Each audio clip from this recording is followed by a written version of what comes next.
MVC framework. My name is Scott Hanselman. You can email me at scottha@microsoft.com or check out my blog at hanselman.com, which has been down for the last hour but should be back up again. And this is all top secret. Don't tell anyone. We're talking about ASP.NET MVC. How many people here have downloaded and played with MVC? Okay. How many people have no idea what MVC is and don't know how they got in this room? A couple people in the back. Feel free to have a seat if you're in the back there. So you're obviously here because you're either confused about what talk this is or because you're curious about MVC. How many people have actually built something significant with MVC already? Okay, so not very many. So everyone's kind of tinkered around. All right, cool. That gives me an understanding about where we're at. So what is ASP.NET MVC? It's not for everyone. It's a new web project type for ASP.NET. It's just an option. It's going to give you more control over your angle brackets. It's going to make things more agile and more easily testable than ASP.NET Web Forms. But it's not a replacement for Web Forms. So if you came here to have your fears assuaged that maybe this was the new Web Forms 4.0, it's not. So don't freak out. This is an option. I'll reiterate that a couple of times, but I just want people to understand that this is something that 95% of you won't care about. And that's totally cool. And don't feel bad. If the shoe pinches, don't wear it. But for those of you who care, you'll care deeply about it. But don't be afraid that Web Forms is going anywhere. This is a very important thing to remember. Now, this is my boss's boss. He's called Scott Goo, and whenever we say Scott Goo, we have to say Scott Goo. We go like that. I also refer to him as the Goo. Here's a picture of him coding classic ASP.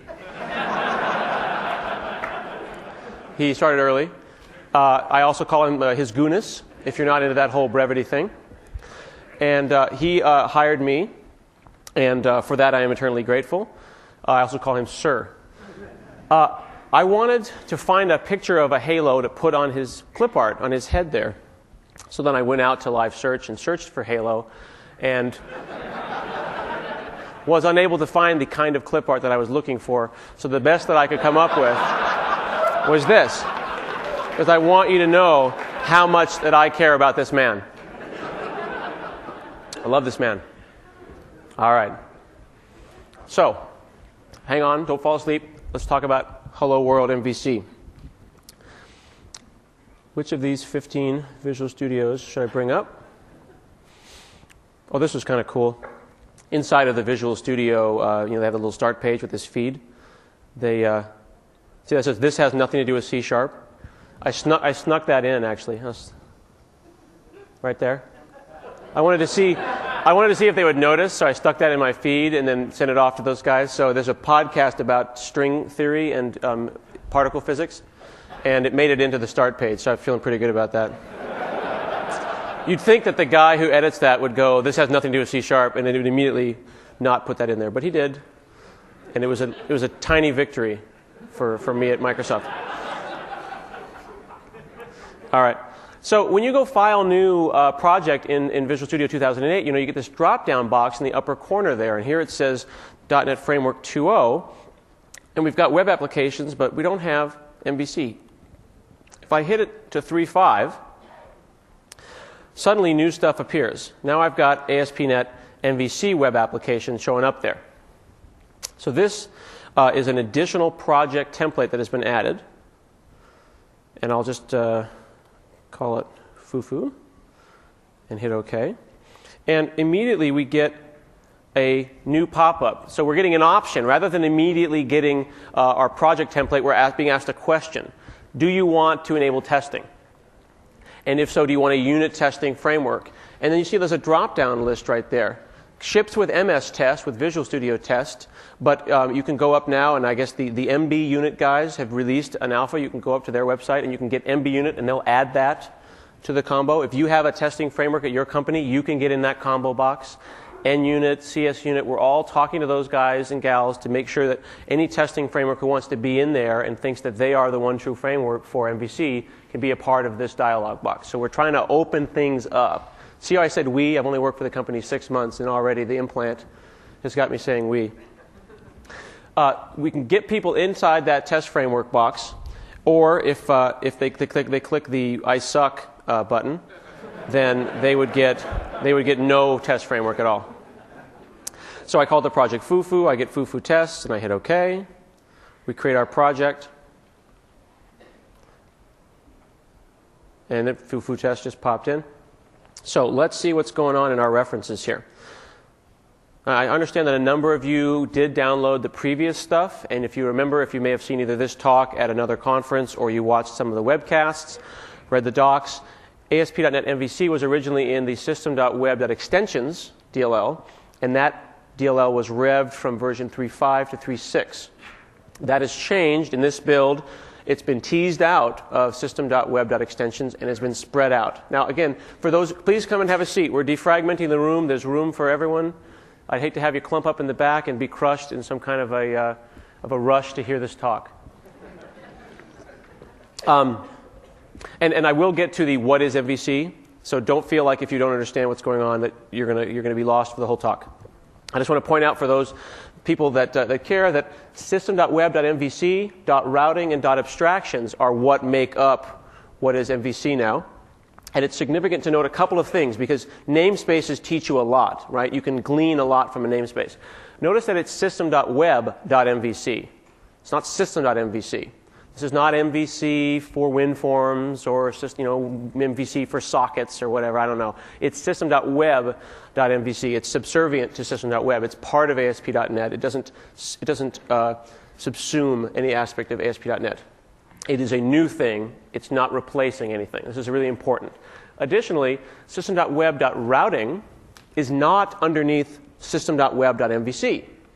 It's not web.mvc.routing. So that's interesting. That tells us that routing is interesting enough that it can be used outside of MVC applications. So you'll be able to use just the routing features in your ASP.NET application. So that's an interesting thing to think about.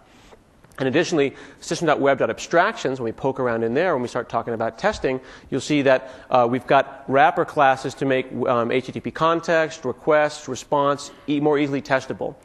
Those aren't specific to MVC. They are right now, but they're not as a concept specific to that. So those abstractions have been moved out. Now, who knows if this will be the way it finally comes out, but I'm just telling you the state of affairs right now. We start out with 3 folders: controllers, models, and views by default. There's no model because Hello World isn't talking to a database. This is a convention by configuration. One of the things that Microsoft done in the past is there would be like a little obscure key in the web config that would tell you, well, I don't want it to be called views. I want it to be called vistas or whatever. And then you would go and change that. This doesn't exist. It's convention over configuration. There's no reason for us to argue about the names of those things. Hello? Was that me ringing? All right. Feel as bad as you can about that.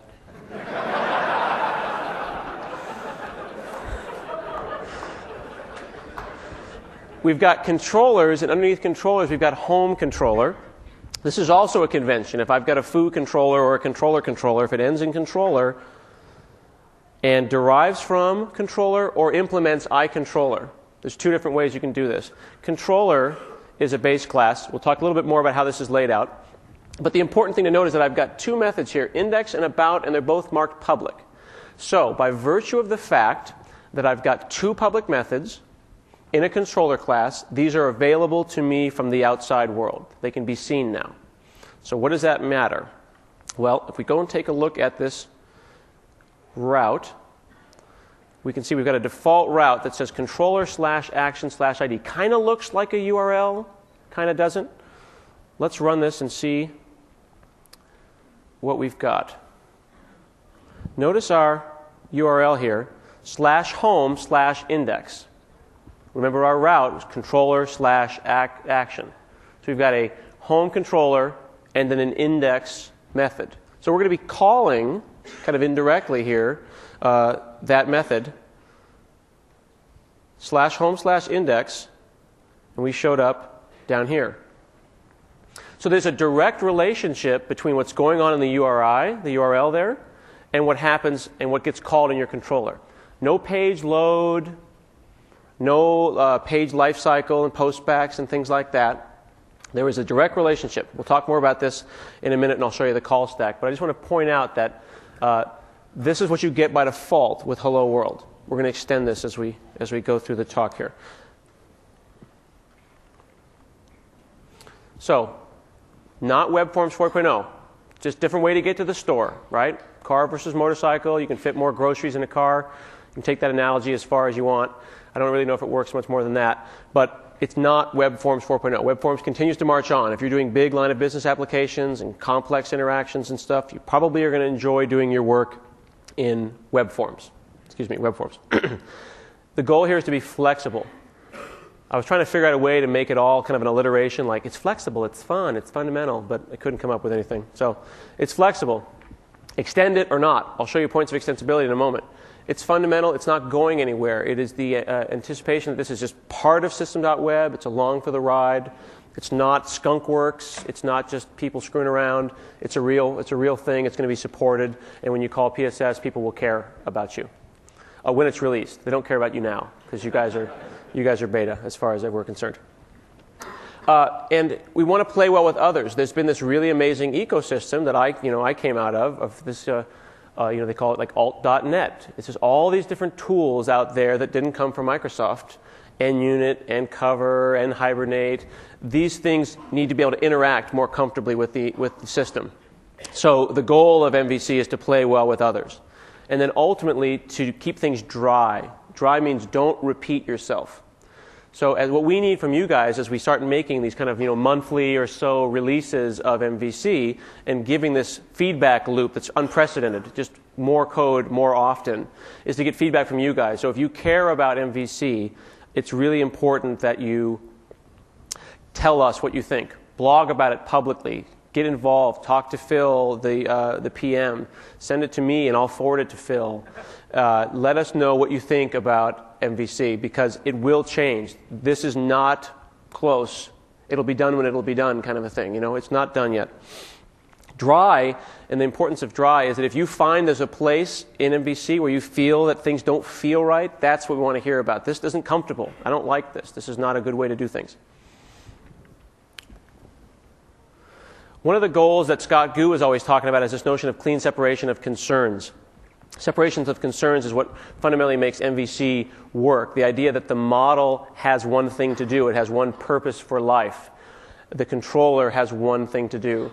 The view outputs the view. You don't put business logic in your view. Your models don't make HTML.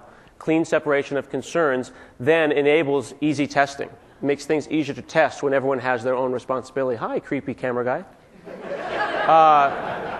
You can do red-green testing if you're not colorblind, and then it's gray-gray testing, and that's okay. The idea is that you're making a very maintainable application by default, with each piece being replaceable. So if you like MVC, but you don't like the view engine, you think it sucks, that's cool. There's a couple of ways you can fix that. You probably saw on Scott Gu's blog that he said that the source is going to be available for you to patch. Now, you won't be able to contribute back, so it's not an open source project, but if you bring MVC into your world and there's something that you really don't like and you're not able to fix it in a way that is using one of the publicly available extensibility methods, and you can patch it and make a private build. So we want to make it so you can replace components of the system. That's a really powerful thing and kind of a culture change inside of Microsoft. One of the goals is to enable clean URLs. Remember, before we saw /home/index. It didn't say .aspx. And there wasn't this relationship between, if there's a foo.aspx on the URL and the address bar, there must be a foo.aspx on disk. Kind of we're separating that because that address bar is part of the user experience now. People expect that. Even our non-technical spouses and parents have visited a site, got a 404, and then chopped the URL off trying to find something. They can do that now. They can hack the URL. That's part of the UI. So why shouldn't we as developers have lots of control over what our URLs look like? It's part of the user interface. People spend a lot of time trying to get their angle brackets and their CSS to be just so. They tend that garden. Now they can get into the URI and the... I keep switching back and forth between URI and URL because Uniform resource locator somehow for me implies that something is in a certain place. URI is more of kind of an identifier.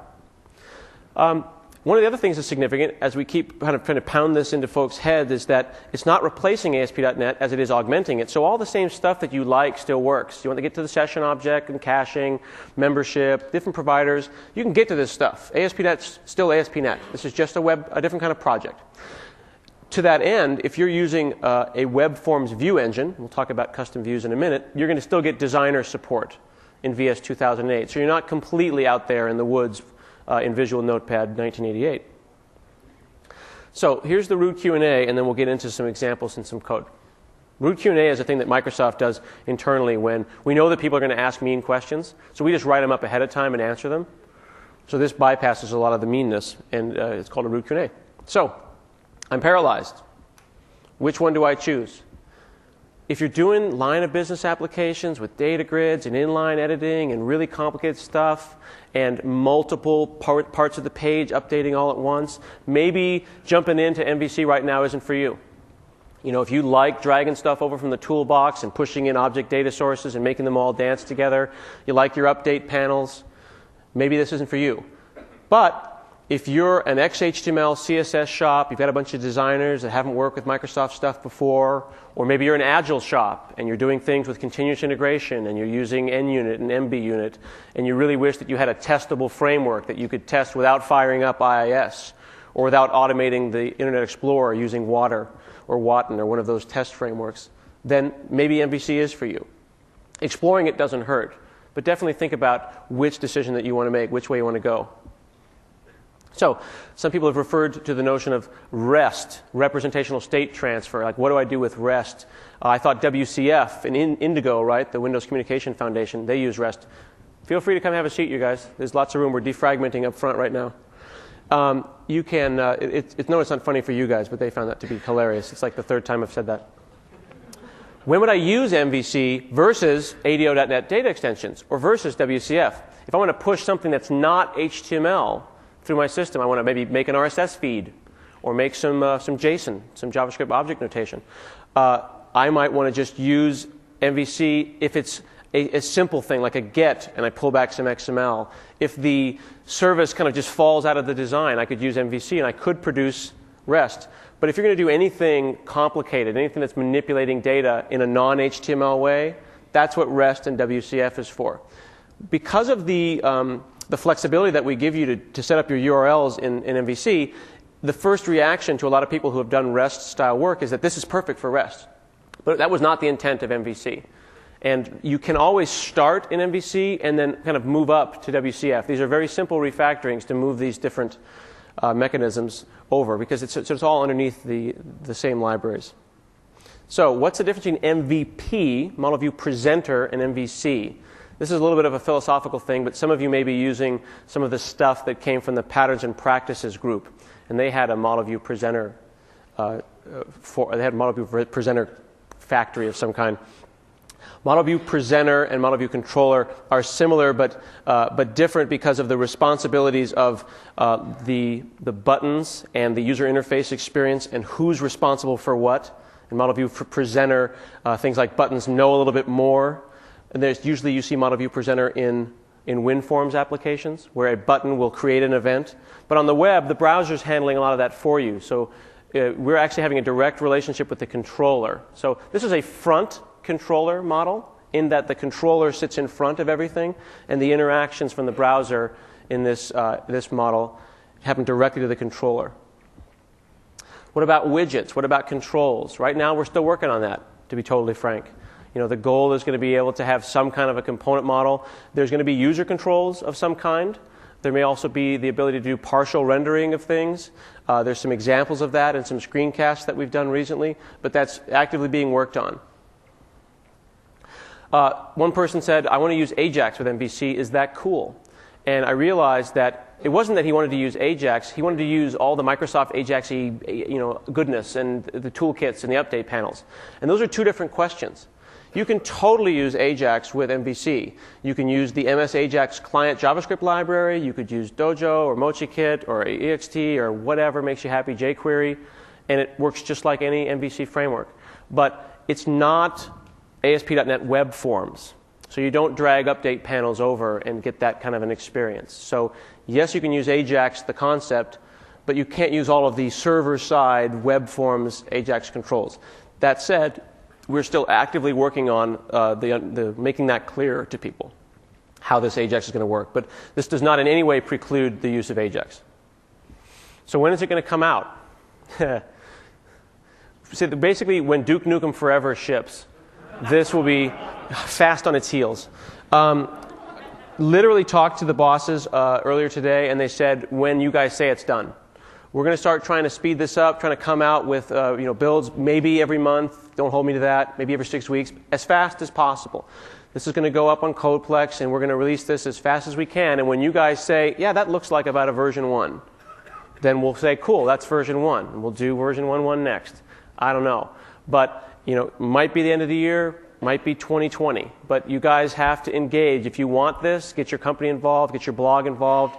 Everyone on the team at Microsoft is reading the feedback. We are looking on the blogs. It's a big conversation, and this is kind of the first time we've done it like this. So get involved. So important. When will it come out? It'll come out when it gets there. But when it comes out, it's going to have a rockin' sweet name. Okay? I know this might be a little complicated, so we're going to make it shorter so it's easier to say.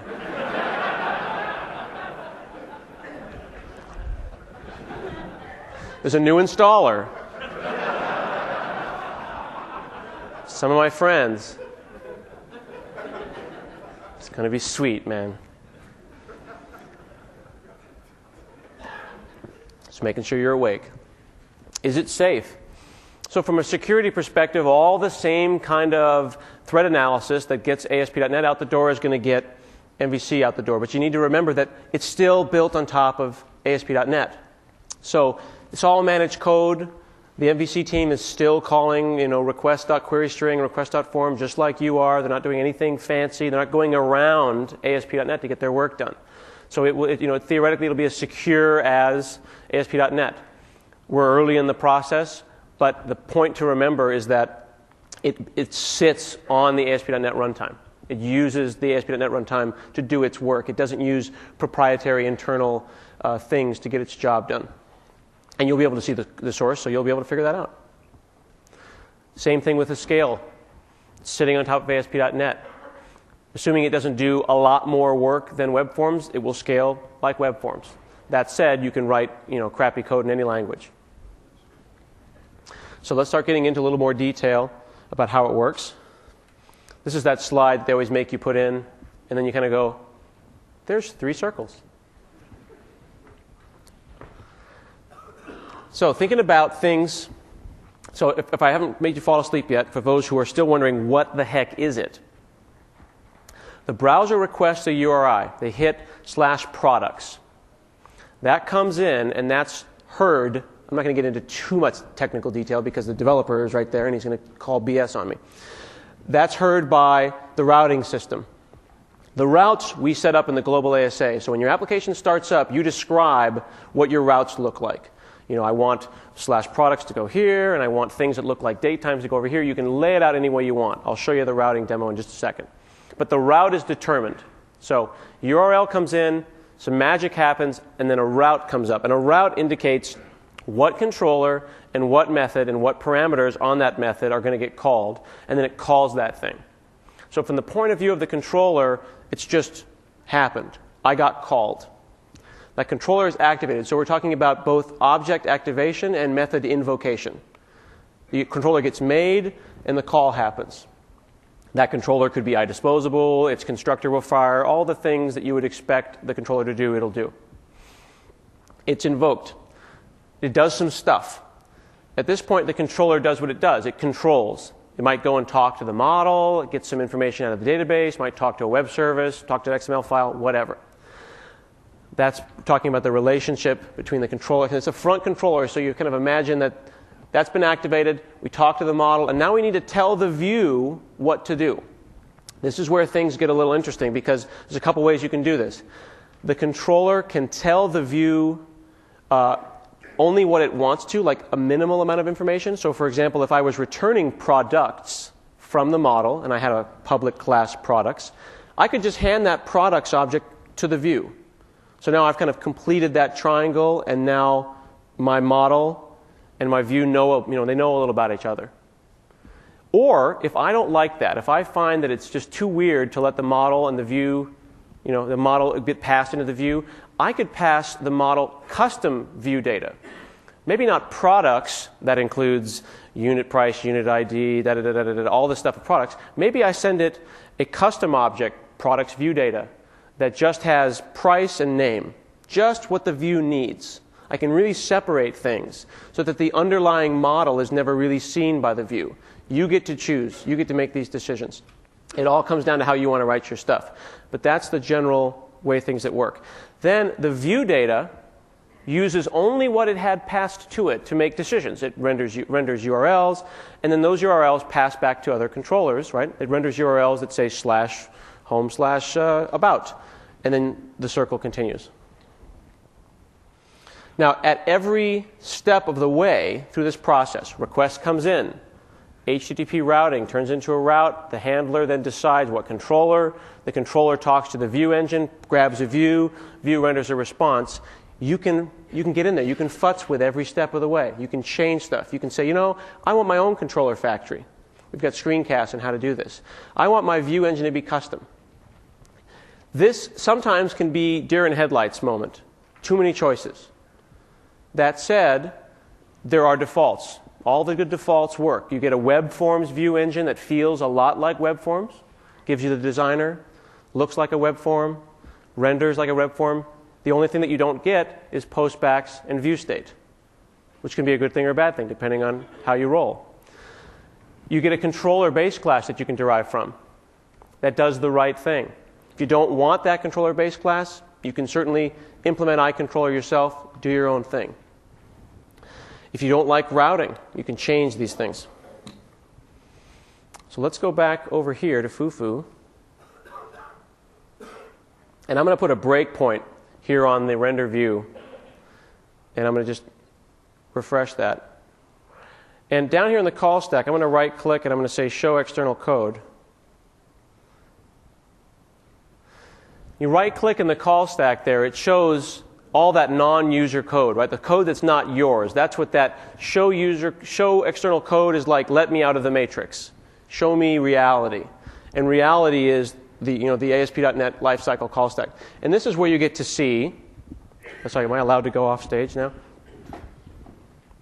You can see where system.web ends and system.web.mvc jumps in. System.web.mvc is implemented using HTTP handlers and modules. If you've done anything advanced in ASP, you've probably done an HTTP handler or two and a module or three. This is built in the same way. So we can see it makes some decisions here. See where it says .process request? That's implementing iHTTP handler. I'm showing you this because I don't want you to fear it. One of the things that bugged me about Microsoft products before I started working there in September was I would get something, and my first question I have to ask myself was, should I fear this release? What's it going to do to my system, man? What's going in the gap, dude?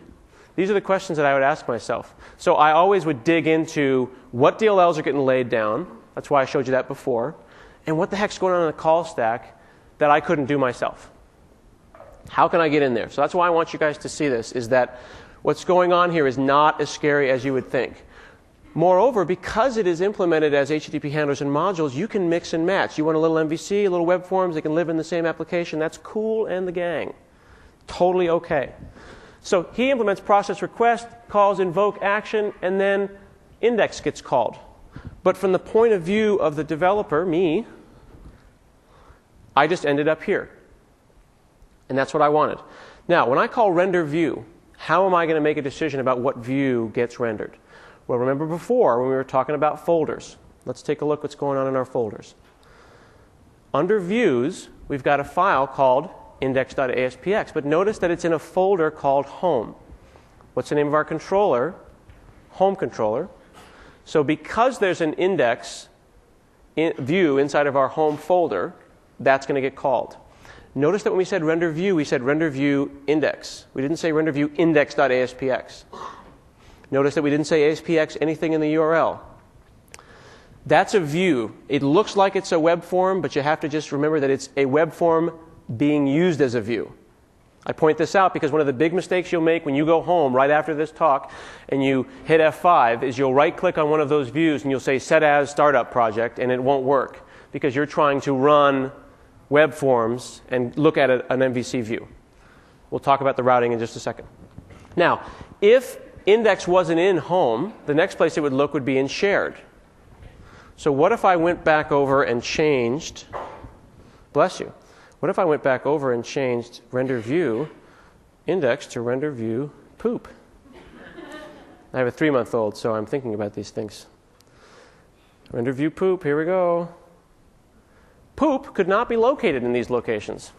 And it gives me the places it looked for poop. Isn't that refreshing to get a nice, clean error message that tells you exactly what's going on? Here's where I looked. Did the best I could, man. It looked in home, and then it looked in shared. It looked for both ASPXs and ASCXs, and it shows you the order in which it looked for them. So now you can see how you can have shared views. You can help give hints to this. Now, the fact that it passed in a string is really interesting, because that string gets passed into the view engine that makes the decision about what I'm going to do.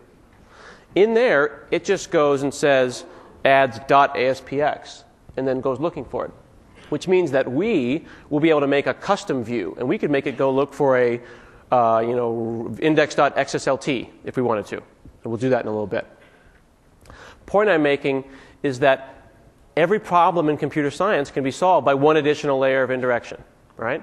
So we've added those layers of indirection in kind of all the obvious places. So if you don't like something, then change it. So I'm going to switch that back, and I'll show you what a view looks like. Let's just go look at index.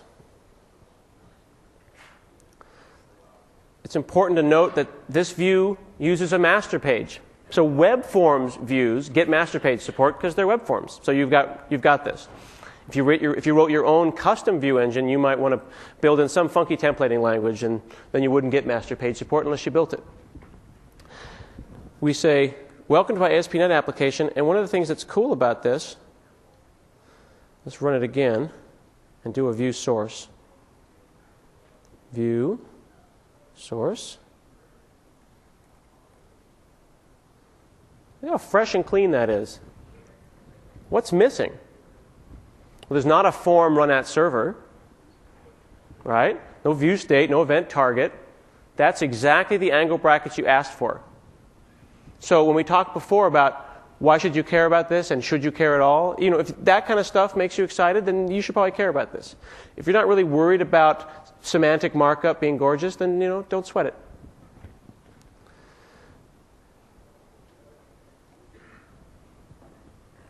So routing. Routing makes it all happen. Routing is so important that, like I mentioned before, they pulled it out. They made it its own thing. So you'll be able to use routing in applications that aren't MVC applications. Now, routing uses .NET 3.5, kind of the C# 3.0 anonymous typey dictionary type stuff, and it looks a little interesting. This is all actually one line of code, so you'll find yourself adding new lines in order to make it feel right to you. But interestingly, it's kind of, in its own twisted way, it's kind of easy to read, because you're saying, now blog and by date are just hard-coded. They're not magic words. So this is just saying, I expect to see in the URL blog/by date/, and then in curly braces, year, month, and day. Also not magic words, just the fact that they're in curly braces makes some tokens that are important. We're calling them out. We're describing what we want our URL structure to look like. And we're saying, I want some defaults. If someone doesn't say anything about controller, which this route does not, then blog is going to be the default controller. And if someone doesn't mention action, which this route does not, then show is going to be it. And then we can add constraints. And see how defaults is like a section, and then there's a comma, and then constraints. And it's saying, those tokens I mentioned before? Year really has to be a decimal that's 4 long. So you describe these routes. And that is completely decoupled from your views and your controllers, which is really cool. Because you can change routes. You can change your URL structure without changing your logic in the back end. And you can care about that as much or as little as you want. So for example, back over in a view, if I wanted to, I could totally go href and hard code a route. And if I change the route in here, I'm going to have to go back over to the view and fix it. But there are techniques you can see in some of the videos and on people like Rob Connery's blog on how we can have those generated for us. So this is another example of here's a feature that you can choose to care as much or as little as you want. And there's actually a routing topic up on www.asp.net/MVC that you can find where I go through a video explaining all this stuff. So let's see some of this. So here's Wacky Route Test App. Now Wacky Route Test App's got a bunch of stuff in here. Now notice that I put in test route handler, and then we've swapped out MVC route handler, and I'm actually going to screw with it later on as well. We've got things like locale. Check out that one. Look at line 30 there. Let me zoom over to the right. You could make decisions like, I want en-us to appear in my URL structure so that I could have my non-English content search engine accessible. We want this to be SEO friendly, search engine optimization friendly. You could have made your routing decision based on HTTP headers, but maybe you want to have a custom site just for search engines or whatever. And then we've got our format of what we want a locale to look like. Here's all these funky routes. Now, when you have this many funky routes, at some point it gets bigger than you can handle. Somewhere around 10 routes, it gets really confusing, and you have trouble figuring out what exactly is going where. Interestingly enough, if you're cool with the default route, which is always /controller/action, that'll work for 90% of things, because then you'll have /product/list, /product/update. Those things make sense. But if you really want details, you'll start getting these funky looking routes. So hopefully we'll be able to put this code out. I'll put you on the spot, Phil. We'll probably get some aspect of this out on a blog somewhere. We're saying rewrite routes for testing. Say that 3 times fast. This is going to take the routes, which can be programmatically looked at. You can actually access these routes yourself. And look at the bottom there. It says matches current request. Looks like it's getting cut off a little bit on the left there. This is like a little debugger application that's letting us see the request that just happened, which one of these routes matched it. First one wins. First route wins. They're in the order that you listed them. So let's see if we can do I'm making this up, /en/us/home/foo/dude. So look at this look at the bottom one here. See the catch-all route with the star there? You can make a route when they all fall through. What do you do with that route? Do you 404 it? Do you show them a friendly page? It's up to you. So I just removed part of it, and now this one hits. Table/list, dude/list.aspx. Yeah, see, so now this guy matches. So this is a very simple application that's just looking at that route and spitting out this debug information. So I suspect that you'll see enthusiasts and bloggers writing all sorts of stuff like this to make it easier. This really helped me get my brain around routes. This is something that you're going to want to test a lot, and we'll see some route tests when we go through some of the test-driven development stuff. All right, let's... Where do we go? Now, we said we had extensibility at every point.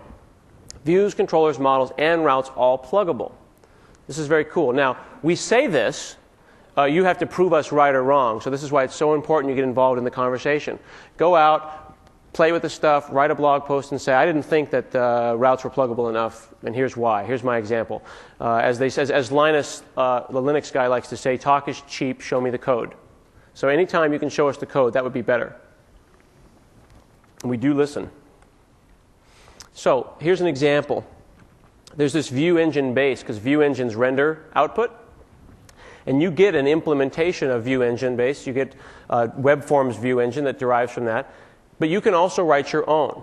If you look at the MVC Contrib project, I think it's at mvccontrib.org, they've taken existing view engines from existing MVC frameworks, and they've plugged them into MVC with very little work. So ASP.NET gets these things. One of them, which is really cool, I'm going to show you, is called enamel. It's not enhamel, it's pronounced enamel, because you have to be really hip and cool when you come up with names like this. Hamel, interestingly, Hamel is a view engine for Ruby, and their tagline is, "Please Hamel, don't hurt him."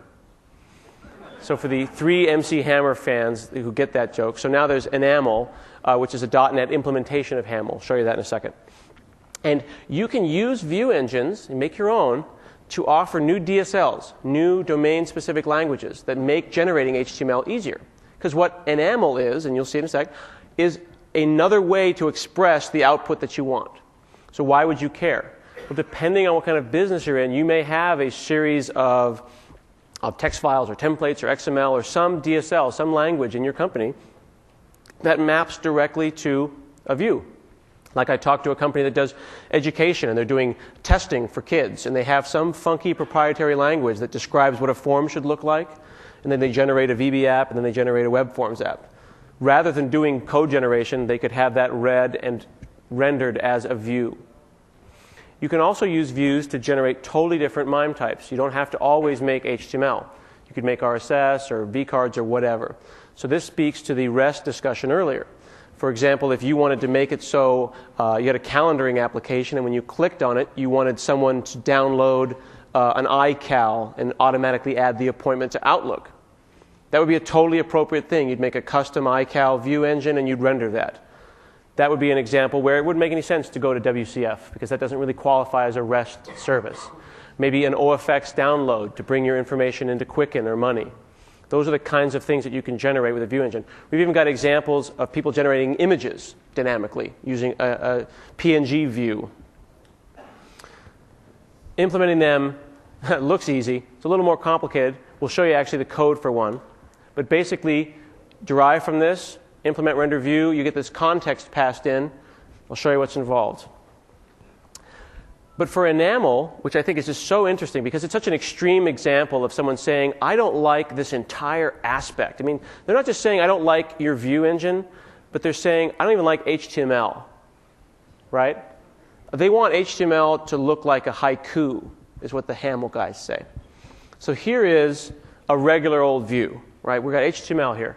And I was going to say that I made it like funky looking, but I didn't. This is what it looks like. It's just hard to read. Your eyes kind of glaze over, right? We've got, what do we have here? View data.category name inside of an H2. For each product in products. We've got some view data that was passed over. Somebody called render view and said, here's some products. And then for each of these products, we're putting out the product name and then an action link. That's a little helper method that's letting you put an href, a hyperlink, to the edit action on the current controller, passing in the product ID as a parameter. Okay, pretty basic stuff. This is the same thing in enamel. Same exact markup, identical. Replace the view engine entirely. How do they do it? They're making the white space significant. I think it's cool. I think it's really elegant. So the UL ends down at the end. The H2 ends at the bottom there. When you say .edit link, let me back up here. Look at the .edit link. That makes div class equals edit link. This guy did not want to repeat himself so badly that he didn't even want an angle bracket to ever appear in his view, even though he's talking about making angle brackets, and came up with this new format. So anytime you say .anything, you automatically get div class equals anything. I mean, you've got to respect somebody who's got the cojones to pull something like that off. And I thought it was cool that it took all of like 3 days from the moment that MVC was released for this guy to put this thing out. That's the kind of really interesting stuff that's going on. Now, you might think that this is an edge case, and you might think, why is he showing you this? But I want to give you a really visceral understanding about how different this is. Not so that you fear it, but that you feel empowered by it. So you feel like, wow, I've got some source or some templates or some whatever back at the office. I could be making views like this too. Or maybe my views come out of the database or whatever. I don't know. The world's your oyster, man. So, I'm having a stroke. What's going on? Dude, that's weird. My laptop is fine. All right, let's try it again. So, system.web.abstractions. There's some stuff going on in ASP.NET that's really concrete. And has anyone ever tried to test ASP.NET using like NUnit, anything like that? Was it a good experience? Right. Because eventually you have to either completely fake out the system or you just end up firing up a tiny web server. Because then you got to go and talk to the request object or get the cookies or whatever. It's a hassle. Now that's baked in. That's like fundamental. Remember, this was made a long time ago. In internet years, it was like 35 years ago this stuff was made. So, no one saw this kind of stuff coming. But we have intrinsics now inside of the system.web.abstractions that are abstract base classes by which you can either mock, we'll talk about mocking in a second, derive from, either dynamically or statically, and fake the system out so that you can do testing without ever firing up IIS. So if you're doing a continuous integration where you're doing builds every time someone checks in, you want to build and test the system, you want to test the controller independent of the view, then this is the kind of thing that you'd be excited about. This is made possible by this kind of commitment to extensibility. Now, to be clear, there's a lot more to be done in the testing realm. So don't feel like we're up here going, oh, it's the greatest thing to test. Preview 2 is a little rough. It's a little rough, but it's going to get way better. Seriously, we are on this. And I really would encourage you to keep pounding us with the information about why this was not good and why you didn't like this. And maybe a couple of things about what you did like. A couple of things, just so Phil doesn't feel so bad. So, just to be clear, you can test your controller actions without ASP.NET. Don't have to fire up IIS. Don't even need to fake out the ASP.NET runtime. You can call them directly. But what happens when your controller tries to render a view? Or what happens when your controller tries to talk to a request object? At that point, we need to start thinking about mocking things out. Mocking can be either kind of a manual thing in the sense of this person's made his own view engine, custom view engine, just by deriving. Or using a tool like RhinoMox or TypeMock or mock with a Q or nmock. And technically, of course, this was supposed to be the first demo because it's test-driven development. I should have written all the tests at the beginning, but please forgive me. Let's take a look at some examples. So in this example, I'm using a mocking framework called RhinoMox. This is an open source tool that you can get. There's lots of good mocking frameworks out there, both open source and commercial, with varying levels of power and flexibility. RhinoMox really likes to mock things that are interfaces, abstract-based classes, things that lend themselves to mocking. Sometimes you can design a class, design a framework, such that it has test-driven development kind of built into it, and it is easier to mock. And then sometimes if those classes are not thought out ahead of time, you got to bring in the big guns, and you need to use tools like TypeMock and some tools that are really more like profilers that bake into the system. We don't want people to have to work really hard. We want mocking stuff in the MVC framework to be like falling off a log. So we've added RhinoMox, and let's look at a couple of examples. All right, so here's one that is testing whether or not foo, which is an action on a controller, is going to set the correct view. It's going to make some decision and it's going to set a view. We want to confirm that that's in fact the case. Okay? So we're going to new up one of these home controllers. Let's take a look at our controller here. Let's make it do a render view foo. So we've got this public method on the home controller. It's called foo. We could get to this by firing up IIS and getting into a browser and going /home/foo. But we don't want to do that. We want to test it. So we'll make a home controller, and then we've got a fake view engine.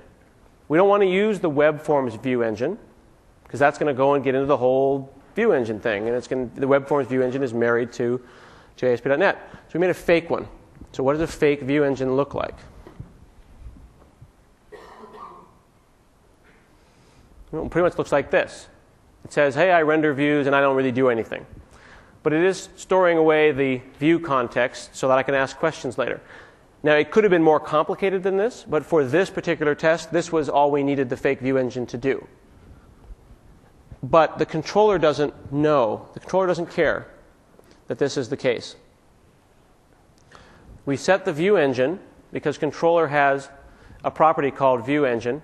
He just wants an iView engine. He's like, hey man, you got a view engine? That's cool. I want one that implements iView engine. So we give it to him. That's easy.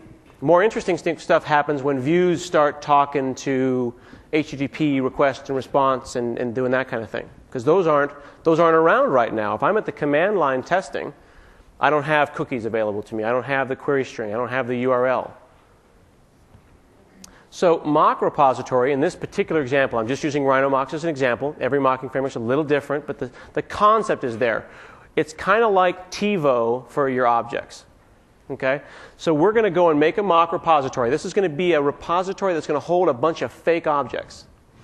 And we're going to say, using mox.record, there's the TiVo. We're going to do a bunch of stuff, set a bunch of expectations, and then we'll play it back later. So what does that look like? Mox.record is a RhinoMox thing. I want to point out that the concept about what we're doing here is made easier by some of the work that's been going on inside of MVC. Any mock framework could pull this off.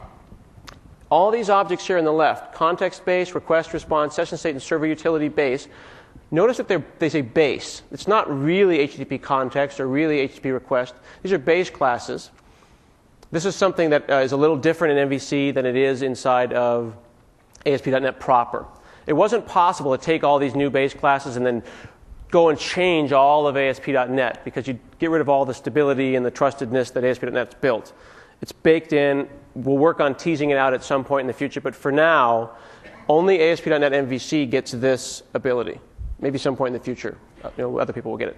But when you say request.queryString inside of an MVC application, you're talking to HTTP request base or some implementation of that, not the real one. That's what enables this ability, because everyone in ASP.NET MVC is talking to this base class.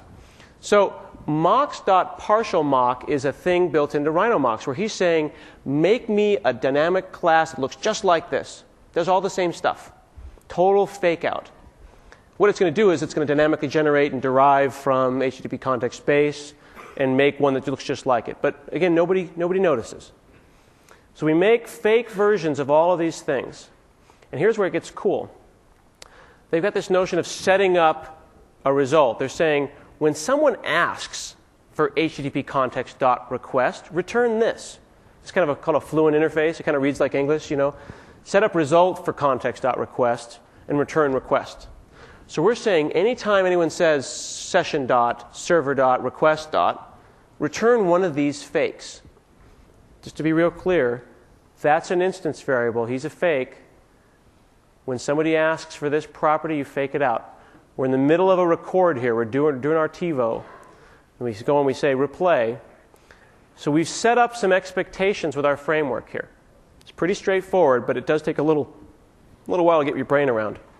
You're saying, here's the list of lies that I have approved that I want you to go and now lie. So controller.foo then goes and sets the view engine. I think I set it to foo-foo. We go and we call controller.foo. Just call the method. If it went and called request and response and session and got cookies and stuff, I could have set up expectations to say, if he asks for a session cookie, give him this one. You set up all your test data. Now you need to be careful when you're mocking that you don't actually mock everything so that no real work is done. So in this example, I just want to point out that the home controller really is a real controller. Nothing's changed. He doesn't know what's going on. I keep calling the controller he. I'm sorry. But I'm anthropomorphizing the controller. But the controller is clueless. He's just doing his thing. We say controller.foo, and then we make an assertion. We say, hey, controller, is your view context set to index? Let's see if it is.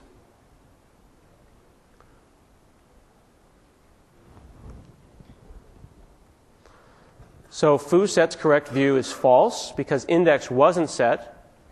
Rather, foo-foo was. We can see expected index got foo-foo. Switch back over. Where did it go? Home controller. Index. Test. Run all tests. And now foo sets current view passes. Now, the right way for me to have done this, and the way that we do this in the video, if you go online again to asp.net/MVC, we have videos up for this, is you would write the test first. This is why they call it red-green refactor. You write the test, which is saying, here is my expectation. You run the test and you watch it fail. And you look and you say, ah, it failed. And why is that important? Because it can fail. You want it to fail to prove that it can fail. Getting it right in the first try doesn't prove anything. You need to see it wrong first. Then you go over to your code and you make it right. And by making it right, you do the simplest possible thing you can to make that thing turn green. And if you go, I don't think it's really done yet, then you write another test.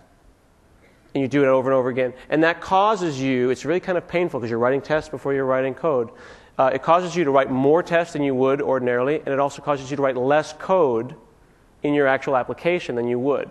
And you'll get something that is more correct. This is what the test-driven guys say, and I do this. I believe in this. So that's the scenario that we wanted to enable. Additionally, if you haven't done this before, it's cool to be able to come out to the command line and run your tests like this. I just want to make it really clear. This just ran the test without IIS, without ASP.NET, in case you didn't notice. Now, if you do this already with your existing stuff, this is old news. But I'll tell you, when you've got 900 or 1,000 tests running and you don't have to fire up a web browser and hire a monkey to push buttons, it's a pretty empowering thing. And the tests, how many tests do we have now? Lots? 300. We have more than 300 tests. For MVC? I thought we had like 900. 90% coverage. There's another thing that's really important is this notion of code coverage. How much of your tests is covering how much of your code? You say you got 90% code coverage? That's pretty cool. Higher than 90%. You're awesome, dude. You get a raise, man. Yes, please. Yes, sir.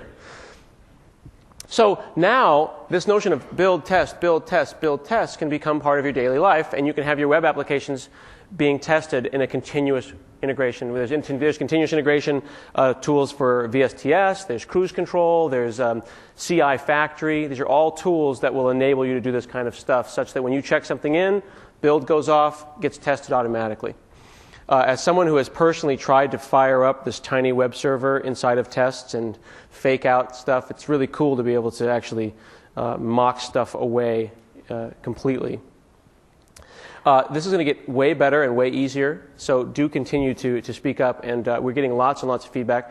And again, I want to point out that when we said before, when you go File, New Project, and you get that drop-down box, it's our goal, tell me if I'm wrong here, Phil, because I know you and I are working on this, to get everybody who wants to be in that drop-down, So MB unit, N unit, CS unit, X unit, you're interested in unit testing, you should be in there, and you should show us the right way to do things. You're working in a mocking framework, get involved. There is a tooling link. If you go up with my blog and look at the videos, there's a link to the web team's blog that shows specifically how you can, what registry keys to set, what templates to make, how you can get involved in that particular location. So let's look at a complete application and get a really big holistic view about this. So let's look at, actually, let me show you the custom view. I forgot to show you the custom view. All right, let me show you custom view. This is cool. Phil did this one. This is hot.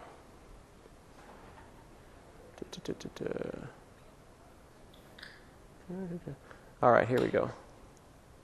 So check this out. So here's a custom view that does XSLT. That's the view, and the data is going to be some XML.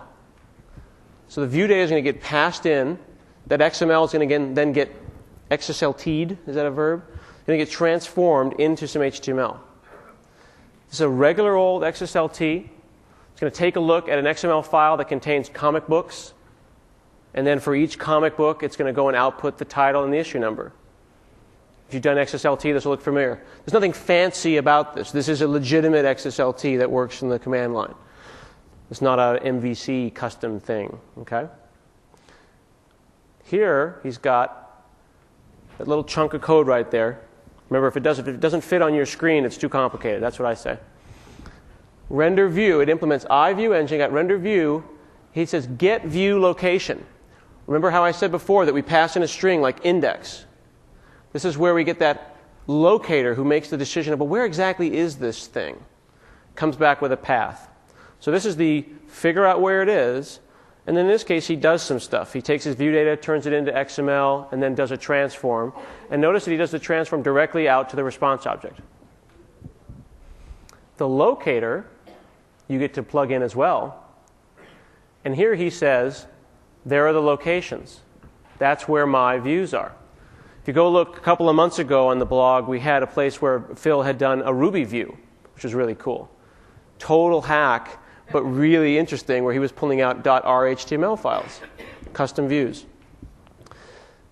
I thought that was a pretty cool example. And then that view locator, you could pull this information from wherever you want. I suppose you could be in a database if you wanted to.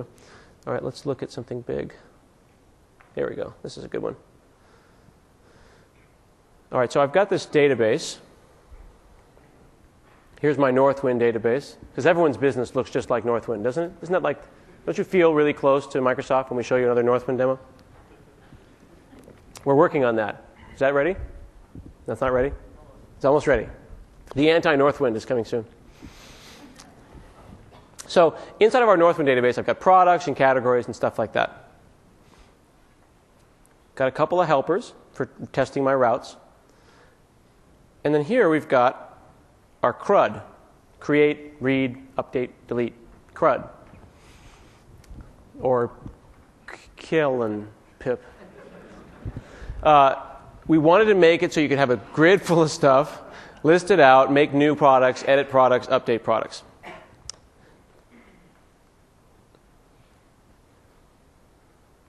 Notice I just used the default route. Didn't need to go and be fancy. Didn't really care. I thought that /controller/action was going to do it for me. So I've got a products controller, and I've got create, read, update, delete. So I can say products/list. Just works. And notice that /ID at the end there. That's a parameter that can be passed in. And we're defaulting that to null. So if no one passes anything in, this is going to pass in null automatically. If no one passes in an action, list is going to get passed in automatically. So you got to think about how we structure this. You can have just controller, or just controller and action, or just controller and action and ID. And then you can have a catch-all, at the end if you wanted to. Now, ID, what is ID? It could be called foo, but in this case it's called ID. So let's look at our controller.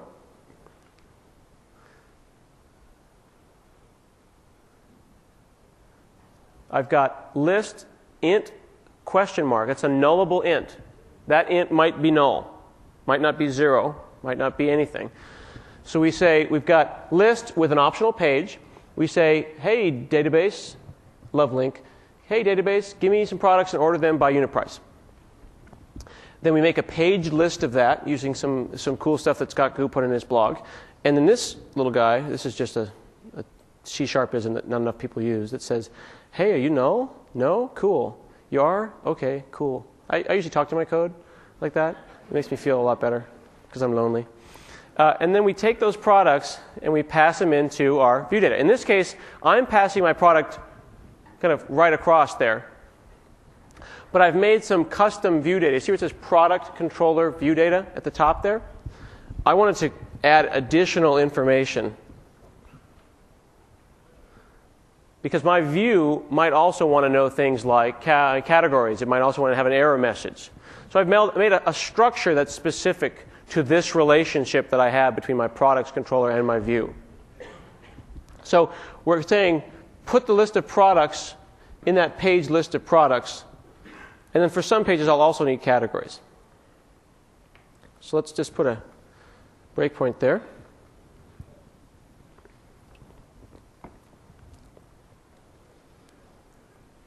Take a look at our URL here. Oops, too small. There we go. /product. Remember /list was the default, so that got called. Now here we are. We'll go and we'll get some stuff out of the database. Now you don't have to use link. It might make you happy. Link is makes it a happy thing. But you could go and use your existing models. You could call web services. It can come from wherever you want. So there's nothing about MVC that means you have to use linked SQL. We're going to go and say, hey, page. Let's see if page is null. They were clapping as I ran across the stage there. Page is null, so it's going to come back 0. So we're going to say, give me page 0. Pass it in. Here's my list of products. I can't zoom in because the little pop-up will go away, but just trust me, that there's a lot of list of products. And then we're going to pass it into the list. Now, what's the list look like?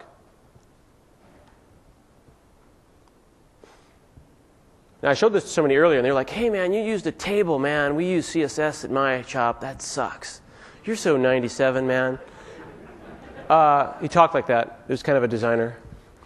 No, I'm totally kidding, designers. I love you guys. I used the table because I was like, hey, man. I talked back to him the way he talked to me. It's a table of data, man. And he's like, oh, cool. It's okay to use tables is the point I'm trying to make. When you have a table, there's this great tag for it. It's called table. I don't need like 85K of CSS to make a freaking table, dude. So here's my table. And then line 16, another guy who did not talk like Bill and Ted from Bill and Ted's Excellent Adventure was like, what about a repeater? He's a businessman. What about a repeater control? I was like, we have a repeater control. It's called a for loop. Hey, thank you, simplicity. Seriously, there was a manager who said this in a meeting, and I thought that was just such an awesome attitude change at Microsoft. You know, I mean, there will be controls and there will be cool stuff that'll enable cool features, but we have one. It's called the for loop. And I thought that was very cool. So I'm spinning through products and then spitting it out. Now this is really interesting. You see this funky thing here? There are lots of ways to do things inside of MVC. I wanted to put a link there that said /products/edit/1/2/3, right? You with me? That's what my goal was. I could have totally written that. /products/plus quote P equals product T. Nothing wrong with that. That makes you happy? Totally cool. There's also other helper methods that let you pass in stuff. But there's also the ability to do this cool link thing where I'm saying, this is kind of hard to read, but you're basically saying, if one were to call edit, passing in a product ID, what might that look like? You're actually working backwards. You're not saying, I want a URL. You're saying, I don't care how you get me there, but I want to go to that controller action. So just look at this part here. Let's just go like this. See? Just that. Looks like somebody calling controller.edit and passing in a product ID. I want the URL that corresponds to that. Again, just optional. Don't freak out. You show somebody this, and it's okay, dude. What's C? What's C? I don't know where C comes from. I don't know either, man. Ask Anders.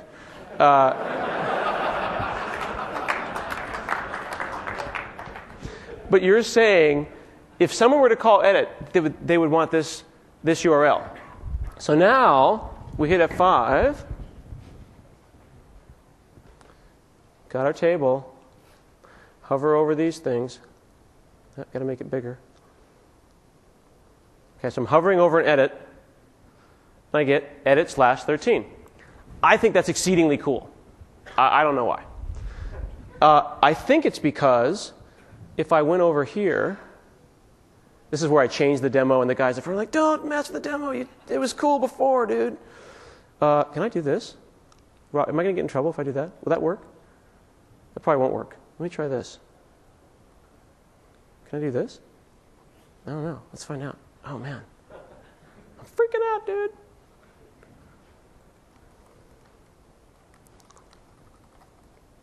Oh, snap.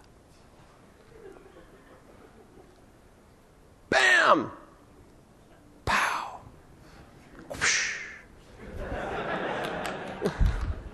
He changed the demo, man. He's messing with my head. What happened right there? What happened right there? Guy who's not in the front. What happened right there? We changed the route, and the whole app just still works. That's cool, man. I love that.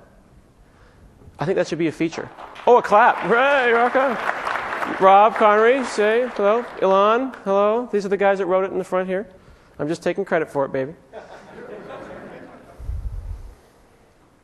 So I'll put that back because I messed things up. So now, let's go and say, edit. Look at our friendly URL.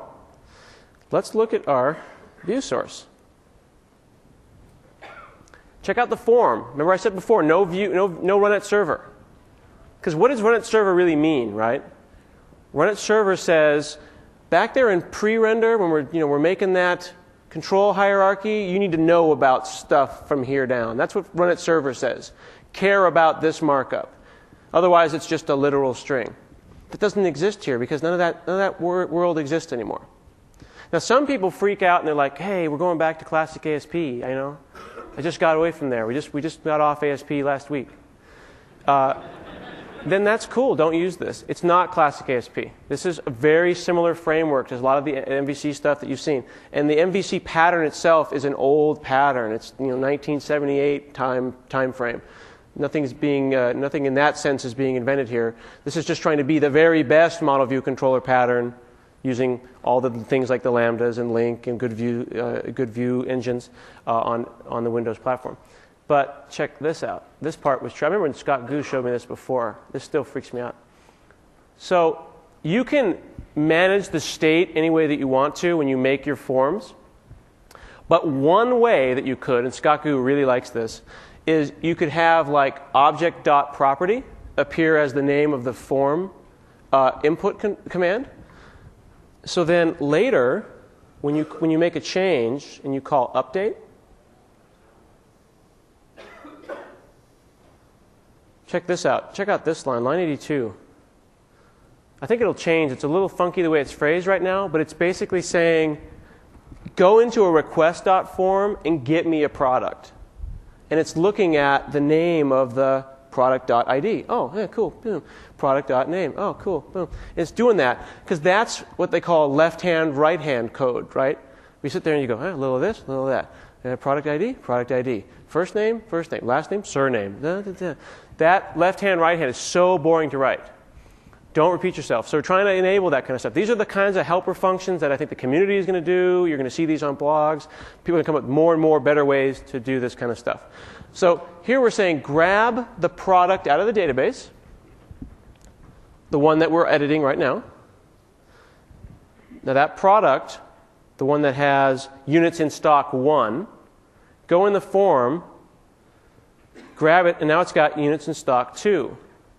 And then submit changes and redirect to action. There's your response.redirect, but you're saying redirect to action. And now we're back and we've got 2 foo-foo. Is that cool? We say new, we get our forms here. We've got like things like this, like a drop-down, because the view knows about categories. I ended up taking like a bunch of those text boxes. And I was like, the new form and the edit form kind of look the same. Get the same text boxes. I'll put those in a user control. So then I'll render that user control here. And then the only difference between the new form and the edit form in this case is that one has this select box, which I could totally write myself and do a for loop and write, select, da-da-da. Or I could just use one of these helper methods, html.select, and there's a bunch of them. Action box, checkbox list. I didn't see that one. That was cool. Image, mail to. These are just ways to generate this stuff. The goal being not to repeat yourself. And then here we're just saying, give me the categories, and then when you post it back, use the ID of the category, not the word itself. Makes for pretty simple stuff. Now, I don't think that this is necessarily the end-all, be-all, or the best way to do it. We're going to see best practices, examples. I've got a weekly thing on my blog called the Weekly Source Code that you could check out. And last week, I had examples of community-submitted MVC applications. One was a Code Camp server. One was a dig clone written entirely in MVC that are good examples about how other people who are smarter than us are doing this stuff and doing some pretty cool patterns. And then I call out specific examples of where what they're doing is innovative. So, not Web Forms 4.0. Mess with it, don't mess with it, extend it, take it as it is, smack it up, flip it, rub it down, oh no. Do whatever you want. Use alternative tools and Hibernate, things like that. Use linked SQL, whatever makes you happy. Now, pictures of cats. Every good presentation is ended with pictures of cats. Because if you want to write code like LOL code for MVC, that's totally cool, man. Because I'm in your north wind, and I'm out of your north wind. These are really great ways to write. This is actually LOL code. Have you seen this? This is real. This is how to write get products, OMG found your products. This is a using statement. See the I'm in, I'm out of your north wind? There's some really advanced stuff around try catch blocks. This is a throw. Down at the bottom there's a catch and a throw. So if you want your views in LOL code, that's totally cool. All right, so while I got you laughing, please fill out your evaluations. And be well, write good code, give me an email, PayPal me, and stay in touch. Thank you very much.